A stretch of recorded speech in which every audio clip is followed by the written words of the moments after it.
How's it going, YouTubers? I have a lot of people come to the store with questions that aren't too difficult, and I think it's just needing to research it, look it up a little bit, see what helps you with certain types of phones. So I'm going to do a video for beginners. These are people who they're still in the flip phones. They refuse to leave flip phone, and now they're going into smartphone, kicking and screaming. We're going to do a couple of videos just to show you how to do a few different things on your smartphone. First, you want to make sure you have an Android or an iPhone. You might still have a Microsoft phone if you can get a hold of one, but for the most part, it's going to be Android or iPhone. For this purpose, I'm going to use an Android, and because of the big screen, I'm going to go ahead and use an LG V20, which was a great device when it came out. Actually, a year later, a year and a half later, still a really good device. So we're going to go through this. I think the big screen will help us out with everything. First off, this is the off screen. This is the hibernated screen. Very different from actually having the phone off. You can tell it's still slightly on. It gives you your time. It gives you all your little notifications.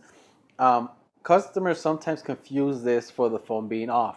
I'll say, when's the last time you turned it off? And they just go ahead and show me like this, and they think that this is off. This is not off. The phone is idle. If there's anything running in the background, it stays running in the background. So don't confuse this for being off. To turn it fully off, you're gonna press and hold the power button until you get these three options going here.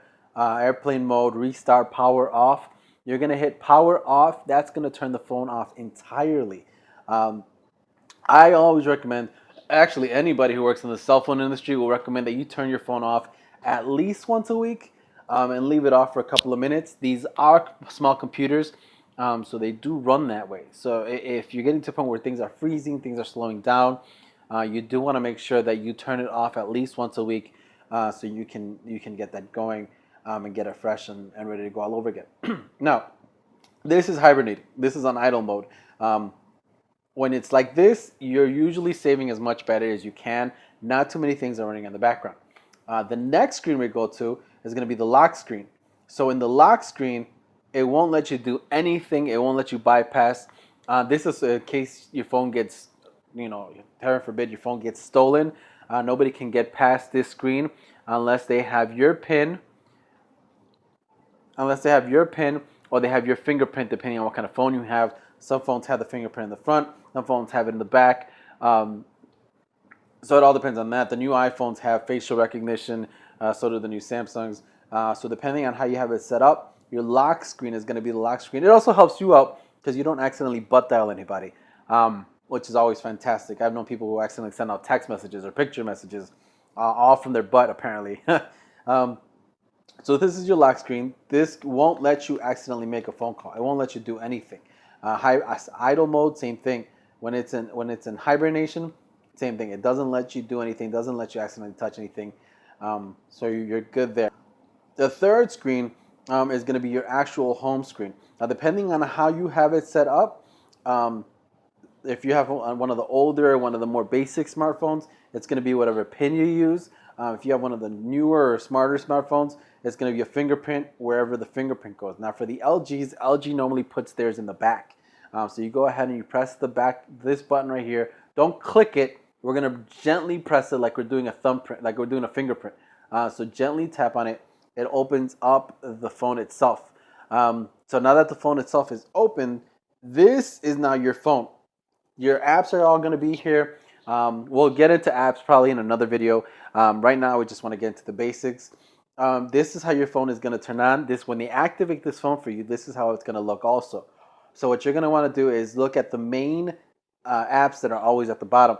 Apple has it, Android has it. The main apps are the apps that no matter where you change, those apps are going to stay put, only because those are going to be the apps typically most people use the most. So to start off, we'll do a phone call. Phone calls are off of this little widget right here. Depending on what phone you have, some of them are going to be a little bit different. So you're going to want to go to this icon over here, regardless of what phone it is, whether it's Apple, whether it's Samsung, whether it's LG, it's going to look like a phone. So you go ahead and you press the phone icon. Where it should take you right off the bat is your dial screen. If not, look up the top area Again, depending on the phone, but look at the top area. Look for where it says dial. In some newer phones, it's a little keypad around this area right here. Hit that little keypad. What you're looking for is here.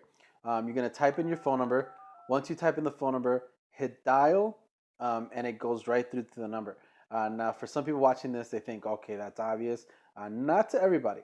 People who are getting into the phone industry, are into the smartphone, um, and if I'm talking to you, so don't worry, you're not alone. You get daily people coming into the store asking different questions like this.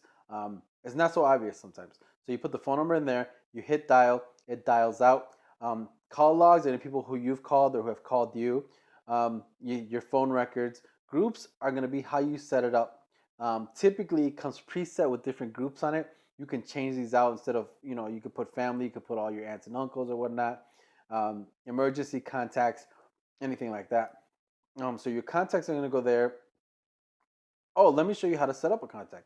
So you're going to go ahead. You're going to put a phone number. Let's, for the sake of this, let's just throw a phone number in there. All right. Now you're going to hit create contact. Again, depending on where the phone is, or what phone it is, it's going to be somewhere on the page.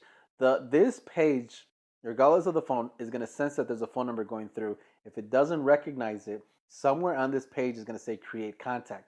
When you hit create contact, it's going to give you all the information for the contact. Typically, all you want to do is put in the person's name. However, you can put in other things. Depending on the phone, you can put in email addresses. You could set up its own ringtone. You can add more fields, or you can set up the location. So once you're done and you have everything set up, you go ahead and you hit this little icon and you come up with three options. There's three options available. One is going to be SIM card. I don't really recommend SIM card. SIM card, newer phones don't extract out of the SIM card properly anymore. A lot of newer phones don't even have the option to extract contacts from SIM card. So I highly recommend to stay away from there. Phone is okay. If you do phone, make sure that if your phone has the option for a memory card, you do a copy on the memory card. That way, if you ever transfer from smartphone to smartphone, the memory card itself will take the contacts with you.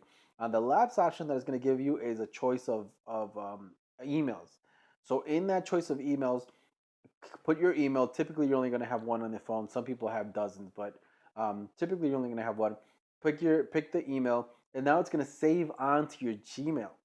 That's very important because if you lose your phone, if you have a memory card in there and you lose your phone or they steal your phone, they stole that memory card too, so your contacts are gone. But if you save it onto your Gmail, if you go from phone to phone, or in an Apple's case, if you save it to the iCloud, which it saves automatically, when you go from one phone to the other, the contacts also transfer. A lot of things actually also transfer off your email. So what I recommend is saving this on the Gmail. If you're gonna save it onto the phone, just make sure you put it onto a memory card also. So we hit save. It saves right onto there. You can always hit edit if you need to change it. Let's say, for example, this is your grandkid or this is your brother. You can hit edit. You can put a picture in the background, or somebody's address changes. You can hit edit. You can change out the address. Edit is always going to be this little pencil. And I say always because this is how we also do calendar changes, anything like that.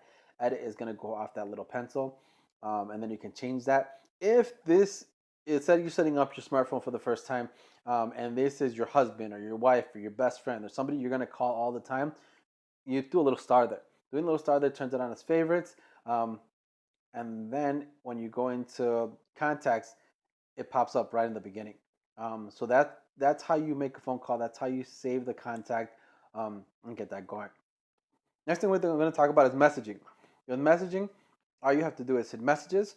And if you've never done one before, you're going to have a little plus sign. You hit the plus sign, and it's going to give you this. When you get this, two is going to be who you're going to send it to. When you get this, you're going to look for who you're going to send it to. Two means you already know the phone number, so you just type in the phone number and you send it off. This little guy here, depending on the phone, is going to be a different person. But this person here, you tap on that and it's going to bring up your contact list. When it brings up your contact list, you select who you want from that contact list and then populate right there. Depending on what phone you have, um, it depends on how many people can be on that. If you have an older device, I usually allows like 3 to 5. If you have a newer but not new device, something like, let's say, the Galaxy S3, the Galaxy S4, the LG G4, anything like that, it'll allow up to 10, or maybe at the 10th it'll cut it off. If you have a newer device like the LG V20 or the Samsung S8, or the iPhone, most iPhones do this actually. You could put a huge chunk of people up here, and then group text them. Keep in mind, very important, if you do a group text, everybody sees what's on the group text. So if you send the group text to Mary and Jenny and Johnny and Jimmy and Tommy, they all see it as a text, and anytime they respond, they're all gonna see what everybody responded. So this isn't sending to 10 people individually. Like, let's say you said, Happy Thanksgiving. It doesn't send it to 10 people individually. It sends it as a group text that they all get into. The only reason I say that is because it gets a little awkward sometimes, when somebody says, they love their outfit, and then they send it to 4 people, and they're all like, half of them are like, what are you talking about? Or if you send it to coworkers, say Happy Thanksgiving to coworkers and family and friends, and then they all start mentioning, thank you, and then who's this, and why is that person got my number, and what's going on. So just keep in mind, if you're sending to a lot of people through here, they're all gonna see it. They're all gonna respond back. So hopefully they all know each other. If not, just put Jenny and do the message and send, and put Mary and do the message and send, and put Tom and do the message and send. Um, once you find out the people you're gonna put down, in enter message, the keyboard is gonna pop up, and then you put in the message they're gonna put in. Once you put in the message, send is gonna populate. Regardless of the phone, send is gonna populate. You hit send, the message pops out. You should be able to see it right around the messaging board area. This starts to become a board. So we hit test, and we're going to send it to test, the number we made up earlier. We hit send. I really hope that isn't anybody, now that I'm really thinking about it. So you hit send, it sends a test, and you're all done. Once you get a conversation going, it actually saves, depending on how you save it. It'll actually save for several months on different conversations. So you are all good there. The next thing we're going to test out, is going to be internet. So internet, it all depends on how you use it. Some people have the Google bar right there. Some people download their own versions of internet. The Chrome is pretty much the standard for most things on the internet. When you're online, you can look up anything you want. So you hit Italian restaurants. It's typically whenever you originally turned on your GPS or recently turned on your GPS, your phone kind of captures where you're at. And then once you put in Italian restaurants, for example, it'll give you stuff in your area. So you can bet for the most part that it's going to be something in your area. When you hit, Trattoria or Italian Village or La Cantina, it's going to go ahead and it's going to be something that's, if not immediately close to you, then at least, I would say within a 10 to 20 mile range, depending on what you put. Obviously, if you put something like Metalworks, it's probably going to be 10, 15 miles from you. Whereas you put something like Mexican food or Chinese food or Walmart, it's probably going to be something much closer. Um, so Google is going to be where you search for everything and where everything comes through. So again, just to recap, power off, you press and hold in order to get the power off. This black screen is going to be your hibernating screen. Then you have the lock screen, which the lock screen will only work if you put in a pin or if you put in your fingerprint. This is where your calls are, your messages, your Google Chrome. Now, Google Chrome, that icon is Google's, so that'll stay the same really regardless of what any phone you're in. Okay, it was an invalid number. Good. Last thing I want to check, two last things I want to talk about, is all these icons that are at the top.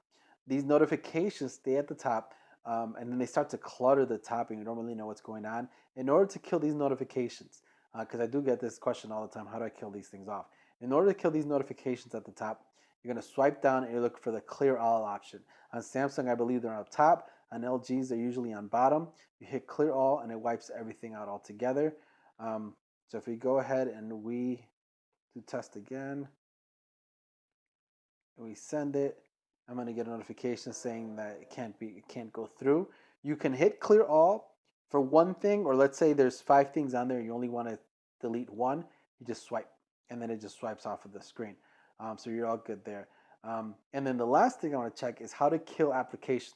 So if you go into Chrome and you went into messages and you went into phone calls and you go back to your home screen, that does not kill the messages. That's a common misconception, is that it kills the messages. It does not kill it does not kill the applications. I'm sorry. It minimizes them. So if you have something running and you go back to the home screen, it minimizes it, but the thing keeps on running. The only way you can stop applications from actually running is depending on what device you have. For older devices, it's usually like a home button, and you double tap the home button and they all pop up. For the LG, you're gonna press this little side button. For a lot of Samsungs, there's also a little side button. You press the side button and everything you've done pops up there. Now, same as how I was telling you when you swipe down, you can either swipe to the right and kill off one thing, or you can look for the clear all option. You hit clear all, it kills off all the applications. Now your phone is no longer running those applications. I recommend doing this several times a day. We have people who come into the store and they can't figure out why their phone slows down. And I tap that depending on the device, and there is some 40, 50 applications running. They're all running, and they will freeze up your phone. They will drain out your battery. They will use up your data. So several times a day, go ahead and kill off those applications. Just quickly, I'll show you again. You do go into different things. And then once you go into those different things, you hit, depending on the phone that you have, and the LG is going to be this little box all the time. In Samsung, it's also going to be something that's kind of similar box looking. It's going to be two arrows around each other, or it's going to be a little button you press on the side. You look for the button, and then you swipe down. On Apple, it's going to be a double tap, and that'll bring you to that also. So yeah, please make sure you do that as often as possible. Please make sure you kill off these applications at the top as often as possible. And yeah, I'll probably be doing a few more videos showing how to change different things on phones. And the next one, we'll talk about how to bring the apps from the app drawer over to the home screen, and how to remove apps and customize apps on the home screen with Android, because there seems to be some confusion on that too. I've seen customers who have phone on their home pages, and they have like 5 home pages, and all of them have phone, all of them have message, all of them have random apps on there. So on the next one, we'll probably talk about that. But for this one, I hope you enjoyed it. I hope you got a lot of information out of it. If you did like everything, subscribe. I will put more tutorials on here, trying to get a simplified version of Android, because there are people who want to leave flip phone, but they're scared to go into Android. This is going to simplify the process a whole lot. So if you did like it, please hit subscribe. Please like the video. Have a good rest of your day.